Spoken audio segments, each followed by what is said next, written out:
Terima kasih bagi yang telah menonton video ini. Bagi Anda yang belum pernah bergabung, Anda tidak akan salah pilih jika Anda subscribe channel Master Catur Indonesia. Dan terima kasih bagi yang telah bergabung bersama kami. Sebagai ilustrasi, kami akan menyajikan sebuah contoh dimulai dengan pion E4, pion C5 Sicilia Defense, berlanjut kuda F3, pion E6, pion D4 harus dibalas pion kali pion. Kalau kuda kali pion, sudah pernah saya terapkan. Bagi Anda yang belum pernah melihatnya, link video sudah saya tempelkan di bawah kolom deskripsi. Ada salah satu komentar, salah satu atas nama Aditya Sakib, bertanya gimana kalau menteri kali pion bukan kuda kali pion. Emang menteri kali pion, sangat awam, sering dimainkan para tingkat menengah. Perlu diingat menteri kali pion adalah blunder. Apa resiko sekuensi dalam hal ini? Biar saya jelaskan, mohon diperhatikan dengan baik, biar tidak salah memahami, karena channel Master Catur Indonesia selalu menghargai komentar khususnya penggemar catur. Berlanjut, jawaban sederhana kuda C6, dalam artinya kita memaksa menteri harus melangkah. Ada 6 jawaban respon dari putih di posisi ini. Yang pertama, mari kita lihat. Kalau menteri A4, titik kelemahan lawan di posisi ini pion F. Dari situlah kita melancarkan serangan kita. Berlanjut, langkah penting gajah C5, kuda C3, menteri B6, mengancam pion F. Kalau gajah E3, tentu aja menteri kali pion mengancam benteng dan kuda. Benteng D1, lalu menteri kali kuda skat, gajah tutup menteri F6. Dan kita unggul 1 perwira tanpa kompensasi apa-apa.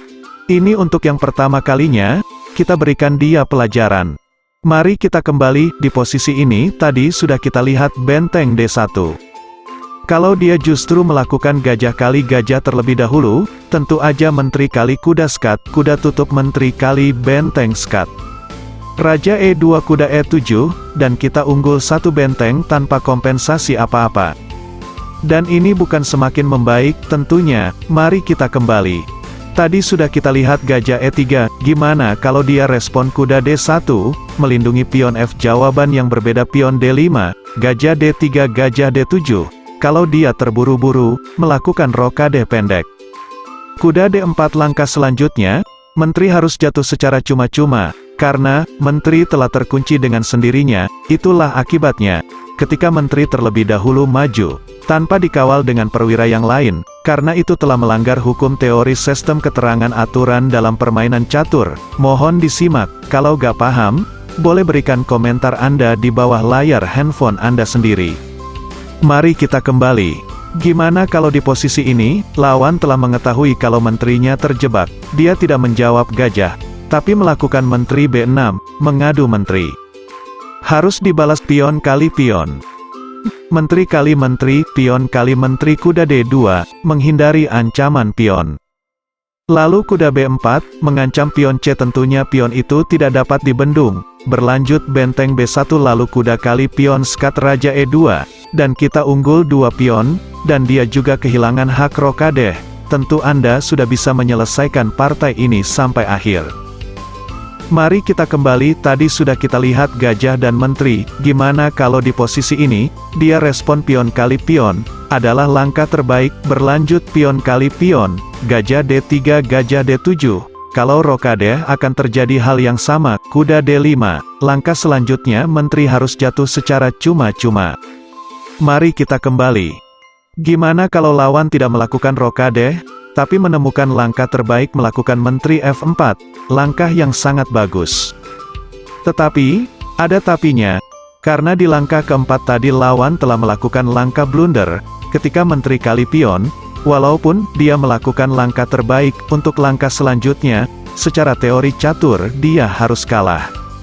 Makanya saya sering mengatakan, pahamilah varian pembukaan catur. Jangan sok-sok pintar atau merasa jago berpikir, apalagi sekarang ini banyak saya temukan keterangan catur dari channel sebelah yang kurang relatif, yang menyarankan langkah-langkah membodohkan. Saya tidak sebutkan nama channelnya, walaupun Anda sudah mengenal catur selama 40 tahun lamanya. Tetapi kalau Anda tidak mengerti varian pembukaan catur, sama aja Anda baru semalam mengenal catur. Emang, saya agak kasar kalau berpidato, tapi bukan untuk menjatuhkan Anda, tapi membangkitkan semangat Anda. Oke, berlanjut. Kuda E7, kuda E3, kuda B4 rokade pendek, kuda kali gajah, pion kali kuda.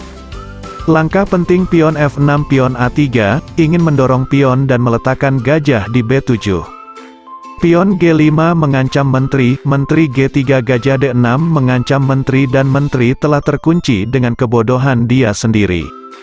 Berlanjut langkah terpaksa kuda tutup lalu gajah kali kuda menteri F3. Dan kita unggul satu perwira tanpa kompensasi apa-apa, dan posisi kita juga dalam keadaan stabil. Oke, mari kita kembali. Di posisi ini tadi sudah kita lihat rokade. Gimana kalau dia menjawab pion A3 mengusir kuda? Jawaban yang sama, kuda kali gajah, pion kali kuda, rokade pendek pion B4 mengancam gajah. Gajah D6 berbalik mengancam menteri, menteri H4 pion A5, pion kali pion menteri kali pion skat.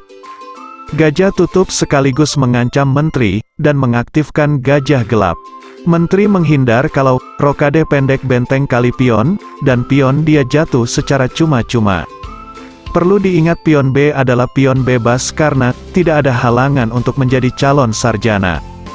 Dan perlu Anda ketahui kalau hal ini tidak boleh Anda sepelekan. Mungkin pun Anda sudah bisa menyelesaikan partai ini dengan unggul satu pion bebas. Oke, mari kita kembali selangkah ke belakang. Kalau kuda C2 melihat pion A. Kuda F5 mengancam menteri, hanya ada dua jawaban respon dari putih di posisi ini. Yang pertama, mari kita lihat, menteri H5 pion G6 lagi-lagi mengancam menteri. Menteri G4 benteng E8 skat, raja F8 menteri B7 mengancam benteng dan kuda. Lalu benteng C1 sekaligus melindungi kuda, benteng C8 menambah tekanan dengan kuda. Kuda E1 melindungi kuda, lalu kuda E3 forking raja dan menteri. Setelah pion kali kuda gajah kali menteri. Oke, mari kita kembali. Di posisi ini tadi sudah kita lihat, menteri H5 gimana kalau menteri G5? Harus dibalas pion H6 mengancam menteri, memaksa menteri ke H5. Lalu benteng C8 mengancam kuda, kuda D4 melindungi kuda, kuda kali kuda dan kuda kali kuda, menteri kali kuda mengancam benteng, lalu benteng A2 menteri kali pion ancamannya menteri ke B8, memaksa benteng harus kembali, berlanjut benteng E8 skat langkah terpaksa raja D1, gajah A4 skat langkah terpaksa raja C1. Lalu menteri C2, dan dia selamat jalan di dunia akhirat. Dia tidak tahu kalau dia berhadapan sama orang yang mengerti pembukaan varian teori catur. Mari kita kembali. Di posisi ini tadi sudah kita lihat raja D1, gimana kalau dia respon gajah tutup? Langkah penting harus dibalas gajah B4 skat, langkah terpaksa pion kali gajah lalu benteng kali benteng skat.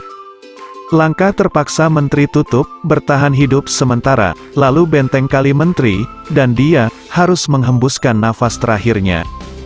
Mari kita kembali. Di posisi ini tadi sudah kita lihat benteng A1.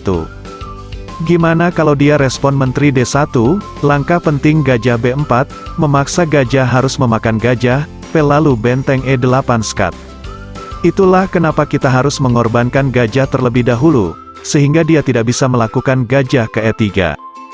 Berlanjut benteng tutup, benteng kali benteng, menteri kali benteng lalu benteng C8, langkah terpaksa menteri tutup lalu benteng kali menteri. Lagi-lagi dia harus tewas untuk keberapa kalinya. Mari kita kembali. Mungkin ada yang bertanya kenapa sih harus kuda D4? Kenapa kuda tidak langsung aja ke E3, menghindari ancaman benteng? Karena akan dibalas pion G6 mengancam menteri, dan hanya ada dua gerakan menteri, setelah pion G6, contoh, menteri H3 benteng E8 mengancam kuda 3 kali, setelah raja E2 kuda D4 forking raja dan menteri, langkah selanjutnya menteri harus jatuh secara cuma-cuma. Oke, mari kita kembali. Kalau dia melakukan rokade tetap jawaban yang sama, kuda kali kuda, langkah selanjutnya posisi dia juga akan hancur. Mungkin saya tidak jelaskan lagi perjalanan ini, hanya langkah-langkah penting yang saya terapkan. Saya mohon agar jangan lupa share, subscribe, saya mohon, dengan serendah-rendah hati, khususnya penggemar catur, saya mohon.